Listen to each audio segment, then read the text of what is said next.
এই সিরিয়ালটা দেখলে আমার খুব কান্না পায়। হ্যাঁ, এটা খুব দুঃখের সিরিয়াল।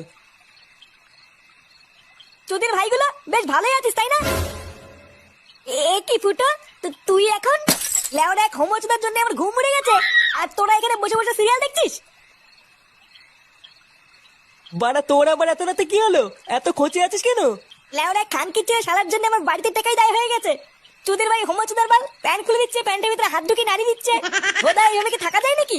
এই গার মেরেছে ফুটো, তোর শালা যে এইরকম, এ তো আগে জানতাম না। ভোদা জানবে কি করে আমার শালা যে হোমোচোদা সবাইকে বলা যায় নাকি? বেশ ভালোই হলো ফুটো, তোর শালার কাছ থেকে মাঝে মাঝে একটু ফিরি ফিরি হ্যান্ডেল মারিয়ে নেবো। ফটকে, দেখতিস ও মোর চোর জ্বালায়, তার উপরে আবার আলবাল বকছিস। বাড়া তোরা কি কিছু করবি নাকি আমি একাই ওই শালার গুষ্টি গুদ মেরে দেবো? লেওড়া তুই অত মাথা গরম করিস না ফুটো। দাঁড়া, কাল সকালটা হোক, আমাকে একটু ভাবতে দে কি করা যায়, তারপর তো শালার ব্যবস্থা করছি।